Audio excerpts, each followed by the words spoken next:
Hello students. Last lecture में हमने discuss किया था डिजास्टर मैनेजमेंट साइकिल के बारे में। तो हम डिजास्टर मैनेजमेंट साइकिल के बारे में पढ़े थे कि डिजास्टर मैनेजमेंट साइकिल होता क्या है। फिर हमने उसके कुछ कंपोनेंट्स के बारे में क्या किया था, डिस्कशन किया था।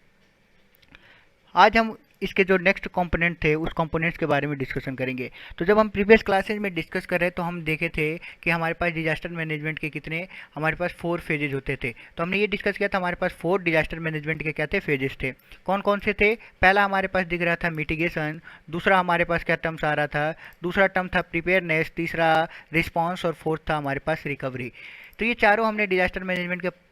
फेजेस देखे थे। उस फेजेस के बेसिस पे हमने डिस्कस किया था सस्टेनेबल डेवलपमेंट के बारे में, और फिर हमने डिस्कस किया था मिटिगेशन के बारे में कि मिटिगेशन मीन्स कि किसी भी हैजार्ड या जो हमारे पास डिजास्टर आ रहा है उसके इफेक्ट को क्या करना, मिनिमाइज करना, क्या कहलाता था, मिटिगेशन कहलाता था। सस्टेनेबल डेवलपमेंट करते थे ताकि हम जो डेवलपमेंट हो रहा है वो सिर्फ आज के लिए, हम टुडे के लिए ना देखें, हम क्या देखें कि उसका यूज हम क्या करें, फ्यूचर जनरेशन के लिए भी हो रहा हो, तो उसको क्या बोलते थे कि सस्टेनेबल डेवलपमेंट था। तो ये सस्टेनेबल डेवलपमेंट के चीज़ बारे में डिस्कस किया था। फिर हमने मिटिगेशन के बारे में डिस्कस किया था।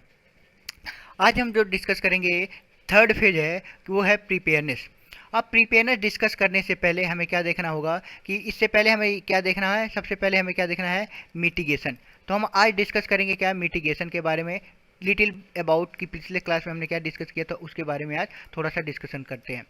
तो सबसे जो पहला टर्म्स था वो क्या था हमारे पास, जो हमें देखने को मिला था वो हमारे पास था मिटिगेशन। मीन्स हमें क्या करना है, मिटिगेट करना है। मिटिगेट का दूसरा नाम ये होता है कि क्या करना है, हमें मिनिमाइज करना। किस चीज़ को, इफेक्ट को, किसके, हैजार्ड और डिजास्टर के। तो डिजास्टर या हैजार्ड जो आ रहा है उसके इफेक्ट को क्या करना है, मिनिमाइज करना, क्या कहलाता है, मिटिगेट कहलाता है। अब वो मिनिमाइज कैसे कर पाएंगे, तो पहला स्टेप हमारे पास क्या होना चाहिए, प्रिपेयरनेस होनी चाहिए। किसी भी इफेक्ट को, किसी भी हैजार्ड के इफेक्ट को मिनिमाइज करना है, कम करना है, उस तो हम क्या करना पड़ेगा, अब पहले से तैयारी बनानी पड़ेगी, प्रिपेयरनेस बनानी पड़ेगी। तो वो प्रिपेयरनेस को ही क्या बोलते हैं यहाँ पे। अब कैसे करेंगे, the goal of emergency preparedness की, जो हमारे पास इमरजेंसी प्रिपेयरनेस का गोल क्या होता है कि टू अचीव, क्या अचीव करना, to achieve a satisfactory level of readiness, कि हमारे पास एक पूर्णतः तैयारी का एक सेटिस्फैक्ट्री लेवल हमारे पास होना चाहिए, ताकि हम क्या कर पाएँ कि respond to any emergency situation, कि हम किसी भी इमरजेंसी सिचुएशन को क्या कर पाएँ, रिस्पॉन्स कर पाएँ। दैट क्या करे, वो सिचुएशन के हम रिस्पॉन्स कर पाएँ जो कि क्या करेगा, हमें स्ट्रेंथन करेगा, हमें क्या करेगा, ताकत प्रोवाइड करेगा टेक्निकल क्षेत्र में या फिर मैनेजमेंशियल कमर्शियल की बेसिस में, कि जो हमारे पास मैनेजिशियल कैपेसिटी होती है उस कैपेसिटी के बेसिस पे, चाहे वो गवर्नमेंट की बात करें, चाहे ऑर्गेनाइजेशन की बात करें या किसी कम्युनिटी में, वो सारी की सारी चीज़ें क्या करेंगी, स्ट्रेंथन करेंगी, नीच मजबूती प्रोवाइड करेंगी। तो हमें क्या करना है, एक अचीव करना है क्या, सेटिस्फैक्ट्री लेवल का रेडीनेस, तैयारी हमारे पास, एक सेटिस्फैक्ट्री लेवल की तैयारी हमें अचीवमेंट करनी है, उसी को क्या बोलते हैं, प्रिपेयरनेस कहा जाएगा। अब ये जो मेजर्स होते हैं, ये किस किस पॉइंट पे मेजर करेंगे, these measure can be describe कैसे, या तो हम लॉजिस्टिक डिस्कस कर सकें कि लोगों को लॉजिक के थ्रू हम समझ पाएँ, या लॉजिस्टिक के रूप में लोगों को समझाएं। To deal with the disaster, कि कुछ एक डिजास्टर का दूसरे डिजास्टर पे लॉजिक दें, लोगों को समझाएं, तो जिससे क्या हो सके, एक इन्हेंस हो सके। अब इन्हेंस क्यों होगा, कि जैसे ही इन्हेंस होगा, लोगों के बारे में इसके प्रति जागरूकता बढ़ेगी, तो उनका क्या होगा, उनका जो रिस्पॉन्स मैकेनिज्म है, रिस्पॉन्स करने की जो क्षमता है वो क्या हो जाएगी, इंक्रीज हो जाएगी, प्रोड्यूस हो जाएगी। अब इसके लिए हमें बहुत सारे टेक्निक यूज करने पड़ेंगे, कि लोगों को जागरूक करना पड़ेगा, उनको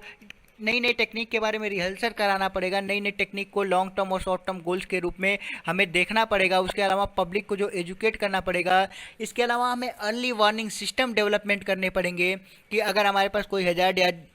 हमारे पास किसी भी टाइप के हैजार्ड या डिजास्टर हैपन हो रहा है, तो उसमें हमारे पास अर्ली वार्निंग सिस्टम भी होने चाहिए। अब प्रिपेयरनेस क्या क्या चीज़ें होती हैं प्रिपेयरनेस में, तो preparedness can also take the form ensuring, की क्या क्या इंश्योरिंग करनी है, कि लोगों के लिए क्या करें, रिजर्व करके रखें। मीन्स जो भी उस पॉपुलेशन है जो वहाँ के, उसके लिए क्या करें, आने वाले फ्यूचर के लिए अगर कोई हैजार्ड आ रहा है तो फूड रिजर्व करके रखें, ताकि उस इमरजेंसी सिचुएशन में उसका यूज़ किया जा सके। इक्विपमेंट रखें, वाटर की चीज़ें, वाटर रखें, मेडिसिन की सुविधाएँ प्रोवाइड कराएं। इसके अलावा जितनी भी एसेंशियल सर्विसेज हैं वो सारी की सारी क्या होनी चाहिए, मेंटेन होनी चाहिए। तो ये हमारे पास क्या थे, पहले से प्रिपेयरनेस के टर्म्स थे, कैसे कैसे हम प्रिपेयर रह सकते हैं। अब ड्यूरिंग प्रिपेयरनेस की हमारा अगर ड्यूरिंग प्रिपेयरनेस फेज है, में सब प्रिपेयरनेस की तैयारी कर रहे हैं, तो उसके लिए क्या होना चाहिए, या तो गवर्नमेंटल होना चाहिए, या ऑर्गेनाइजेशन होना चाहिए, या इंडिविजुअल डेवलपमेंट्स के प्लान्स होने चाहिए, या तो गवर्नमेंट लेवल पे हो या फिर ऑर्गेनाइजेशन, किसी ऑर्गेनाइजेशन लाइक हमारे पास एनजीओ होते हैं जिसको क्या बोला जाता है, नॉन गवर्नमेंट ऑर्गेनाइजेशंस। तो ये एनजीओज होते हैं, एनजीओज की बात करें या किसी इंडिविजुअल पर्सन की बात करें, वो इंडिविजुअल पर्सन के भी पास भी क्या होना चाहिए, प्लान होना चाहिए, किसके लिए, टू सेव द लाइफ, लोगों की लाइफ बचाने के लिए, मिनिमाइज द डिजास्टर डैमेज, जो डिजास्टर डैमेज से होने वाले, डिजास्टर से होने वाले डैमेज उसको कम करने के लिए, इन्हांस डिजास्टर रिस्पांस ऑपरेशन, कि जो हमारे पास डिजास्टर मैनेजमेंट के जो रिस्पांस करने की जो हमारी क्षमता है उसको क्या करें, इंक्रीज कर पाएँ। तो ये सारे के सारे क्या होने चाहिए, ड्यूरिंग प्रिपेयरनेस ये सारी चीज़ें पहले से क्या होनी चाहिए, डेवलप होनी चाहिए। प्रिपेयरनेस के जो मेजर्स होते हैं वो किस किस चीज़ों पे देखी जाती हैं कि किस किस चीज़ पे हम मेजर्स करेंगे, तो अभी हमने डिस्कस किया था कि क्या करना चाहिए, उसके लिए एक्सरसाइज करना पड़ेगा, वार्निंग सिस्टम डेवलपमेंट करनी पड़ेगी, इमरजेंसी कम्युनिकेशन सिस्टम बनाना पड़ेगा, लोगों को जागरूक करना पड़ेगा, कि हमें लोगों को प्लान करके बताना पड़ेगा और उसकी ट्रेनिंग देनी पड़ेगी। साथ ही साथ हमारे पास इमरजेंसी जो हमारे पास कॉन्टैक्ट लिस्ट होते हैं उनको क्या किया करना पड़ेगा कि एक अलग जगह पे सेव करना पड़ेगा, म्यूचुअल एग्रीमेंट बनाने पड़ेंगे लोगों और लोगों के बीच में और गवर्नमेंट के बीच में, और साथ ही साथ हमारे पास क्या होना चाहिए, एजुकेशन प्रोवाइड करना पड़ेगा, जिससे क्या पड़ेगा, एज विथ हम क्या कर सकते हैं, मिटिगेट कर सकते हैं, इफेक्ट को मिनिमाइज कर सकते हैं, और क्या कर सकते हैं, प्रिपेयर जो हमारे पास सिचुएशन है उसके प्रति क्या हो सकते हैं, प्रिपेयर हो सकते हैं। इसके अलावा कुछ हमारे पास एक्शंस और भी होते हैं, लाइक हमारे पास क्या होता है, ह्यूमैनिटेरियन एक्शन, मानवीय हमारे पास रीजन्स होते हैं कि कुछ मानवीय कारण होते हैं। अब वो क्या होंगे, ये कहाँ पे देखने को मिलते हैं, ड्यूरिंग द डिजास्टर, जब हमारे पास कोई डिजास्टर होता है तो कुछ ह्यूमैनिटेरियन एजेंसीज होती हैं, वो क्या करती हैं कि किसी पर्टिकुलर लेवल तक वो लोगों को क्या करती हैं, रिस्पांस में और रिकवरी में योगदान देती हैं। अब जाए कि हमारे पास किसी एरिया में क्या हुआ, हैजार्ड हुआ, तो उसके पास कोई उस एरिया में कोई गवर्नमेंट या नॉन गवर्नमेंट या एनजीओ जो होते हैं वो क्या होते हैं, कुछ ऐसी कंपनीज होती हैं, कुछ ऐसी एजेंसीज होती हैं जो लोगों को क्या करवाती हैं, रिस्पांस में और रिकवरी में मुहैया सुविधा मुहैया कराती हैं। To be able to the क्या करें, जिससे क्या हो जाएंगे, वो रिस्पॉन्स में इफेक्टिवली काम करें, और जो दीज एजेंसी मस्ट हैव क्या होने चाहिए, उस एजेंसीज के पास एक्सपीरियंस लीडर होने चाहिए, ट्रेनिंग वाले पर्सन होने चाहिए, कि ऐसा ना हो कि वहाँ पे क्या हो कि सारे नए नए सीखने वाले हों जिनके कोई एक्सपीरियंस नहीं है कि कैसे उस पर्टिकुलर हैजार्ड या डिजास्टर को हैंडल करते हैं। एडिक्वेट जो हमारे पास ट्रांसपोर्टेशन सिस्टम होना चाहिए। इसके अलावा हमारे पास लॉजिस्टिक्स सारे सपोर्ट होने चाहिए। इफ़ नेसेसरी, अगर ज़रूरत पड़ी तो preparation have not been made, कि अगर ज़रूरत नहीं है तो हम उस चीज़ को ना बनाएं, अगर ज़रूरत है तो उस चीज़ को हम पहले से क्या करें, बनाएं। The human agency will not be able to meet the immediately need, लेकिन ये जो ह्यूमन एजेंसी होती हैं ये तुरंत जो हमारे पास इमीडिएटली नीड है उसको तुरंत ये प्रोवाइड नहीं कर पाती हैं। अब तीसरा जो टर्म्स है हमारे पास वो है रिस्पॉन्स, कि अगर हमारे पास ये चीज़ें पता है कि हम क्या है, कि अगर हम पहले से प्रिपेयर अच्छे से हैं, मीन्स हमारे पास प्रिपरेशन अच्छी है, तो हम उसके प्रति क्या करेंगे, रिस्पांस जो है वो रिस्पांस अच्छा मिलेगा। तो the aim of emergency response की, इसका मेन एम क्या होता है कि to provide the immediate assistance to the maintenance of life, कि लोगों का रिस्पांस कर रहे हैं ना, कि रिस्पांस का मीन्स क्या होता है कि हम उसमें कैसे अपनी भूमिका दे रहे हैं। तो द मेंटेनेंस ऑफ लाइफ, लोगों की लाइफ को मेंटेनेंस करने के लिए, इम्प्रूव करने के लिए क्या है, हेल्थ और उनके सपोर्ट सिस्टम, उनके मोरल को सपोर्ट करने के लिए मोरल सपोर्ट चाहिए वहाँ पे, तो लोगों को मोरल सपोर्ट प्रोवाइड की जाती है। सच असिस्टेंस में रेंज फ्रॉम प्रोवाइडिंग इस स्पेसिफिक बट लिमिटेड एड, कि ये क्या है, मोरल तो प्रोवाइड होते हैं स्पेसिफिक पर्सन को, लेकिन उसमें क्या होना चाहिए, लिमिटेड एड में होनी चाहिए, लिमिटेड क्वांटिटी में होना चाहिए। सच एज कि अगर हम क्या करें, कैसे, कि एग्जाम्पल के तौर पे देखें कि जो असिस्टेंट, जो हमारे पास असिस्टिंग रिफ्यूजीज होते हैं, जो अभी असिस्टिंग है, जो वहाँ पे एग्जिट कर, जो वहाँ पे हैं, रिफ्यूजी मीन्स ऐसे लोग जो क्या है, पीड़ित हैं, या फिर उनके पास घर द्वार जो भी जो हैजार्ड में क्या है सारी चीज़ें चली गई, उनको क्या किया जाए, उनको ट्रांसपोर्ट के सुविधा प्रोवाइड किया जाए, उनको टेम्परेरी शेल्टर प्रोवाइड किया जाए, उनके लिए भोजन की व्यवस्था की जाए, साथ ही साथ सेमी परमानेंट सेटलमेंट के लिए उनको कैंप या अदर लोकेशन पे क्या किया जाए, भेजा जाए। इट ऑल्सो में इन्वॉल्व क्या होना चाहिए कि अगर रिक्वायरमेंट पड़ी तो उनके एज पर रिक्वायरमेंट क्या करना चाहिए, कि जो इनिशियल रिपेयर की टेक्निक है, कि वहाँ पे अगर कुछ डैमेज हुए हैं, घर टूट फूट गए हैं, तो उनको क्या किया जाए, रिपेयर किया जाए किसी भी टाइप के इंफ्रास्ट्रक्चर को, ताकि वो लोग अगर वहाँ से क्या करें, दोबारा जा सकें। The focus of response phase क्या होता है कि मेन फोकस क्या होता है कि हमें क्या करना है, basic need of the people हैं जब तक कब तक, अनटिल मोर वो क्या परमानेंट एंड सस्टेनेबल सोल्यूशन नहीं मिल जाता तब तक उनको क्या करें, बेसिक नीड के बारे में प्रोवाइड करें। ये क्या होता है, फोकस होता है किसका, रिस्पॉन्स फेज का। अगर हमारे पास रिस्पॉन्स फेज अच्छा रहा तो हमारे पास रिकवरी भी क्या हो जाएगी, बहुत ही जल्दी और आसानी से हो जाएगी। As the emergency is broad, जैसे इमरजेंसी को क्या होगी आती है उसको अंडर कंट्रोल लाना है, उस इमरजेंसी को क्या कहलाता है, रिकवरी कहलाता है। कि लाइक हमारे पास फ्लड आया, उस एरिया में क्या हो गया, पूरी तरह से फ्लड सिचुएशन क्रिएट हो गई, बाढ़ आया, बहुत ज़्यादा नुकसान हुआ, प्रॉपर्टी का भी लॉस हुआ, लाइफ का भी लॉस हुआ, घर द्वार भी टूट गए। तो जितने भी इंफ्रास्ट्रक्चर डेवलप डैमेज हुए उनको कैसे हम जल्दी से रिकवर कर पाएंगे, जो इकोनॉमी हमारे पास डैमेज हुई उसको कैसे हम जल्दी से रिकवर कर पाएंगे, ये सारे के सारे रिकवरी सिस्टम होता है। तो ये क्या होता है कि इज अफेक्टेड द जो हमारे पास अफेक्टेड पॉपुलेशन होते हैं वो क्या होते हैं, कैपेबल ऑफ अंडरटेकिंग। उनके में तो एबिलिटी प्रोड्यूस करना, उनके में कुछ एबिलिटी ऐसी प्रोड्यूस करना जिससे क्या हो कि जो हमारे पास नंबर ऑफ एक्टिविटी हम वहाँ पे चल रहे हैं उस चीज़ को क्या करें, रिस्टोर करें, ताकि उनकी देयर लाइफ एंड इंफ्रास्ट्रक्चर क्या करें, सपोर्ट करें। कि ऐसी कुछ इंफ्रास्ट्रक्चर मीन्स हम कैसी एक्टिविटी चलाएं जो क्या करें, रिस्टोर करें, दोबारा चीज़ों को लाए अपनी जगह पे और उनकी लाइफ को क्या करें और इंफ्रास्ट्रक्चर को क्या करें, सपोर्ट दे पाए। There is no district point, यहाँ पे कोई हमारे पास पॉइंट नहीं है कि relief changes into the recovery and then into the क्या करें हम उसको लॉन्ग टर्म और शॉर्ट टर्म में। मीन्स क्या कहने का मतलब है कि सबसे पहले हम क्या करना चाहिए, इमीडिएटली रिलीफ को उनको करना चाहिए और उस इमीडिएटली रिलीफ से उनको कहाँ रिकवरी के प्रोसीजर तक ले जाना चाहिए और लास्ट में क्या हो जाए, वो प्रोसीजर को लगातार रिकवरी प्रोवाइड करते रहें तब तक क्या हो जाए, सस्टेनेबल डेवलपमेंट ना हो जाए, उनके लिए एक सुविधाजनक डेवलपमेंट ना हो जाए। इसके अलावा there will be many opportunity during the recovery period, की रिकवरी पीरियड के दौरान बहुत सारी अपॉर्चुनिटी होती है कि हम क्या कर सकें, कि इन्हेंस कर सकें, कि प्रिवेंट कर सकें। इन्हेंस मीन्स लोगों के प्रति इन्हेंस करें, बढ़ा सकें, प्रिवेंशन टेक्निक्स यूज करें और लोगों के बीच में जो प्रिपेयरनेस है उस चीज़ को क्या करें, इंक्रीज कर दें, ताकि आने वाले फ्यूचर्स में क्या हो जाएगी, उनकी वनरेबिलिटी क्या हो जाएगी, रिड्यूस हो जाएगी, लोग ज़्यादा जागरूक हो जाएंगे, उनके में कैपेबिलिटी बढ़ जाएगी तो उनकी वनरेबिलिटी क्या हो जाएगी, कम हो जाएगी।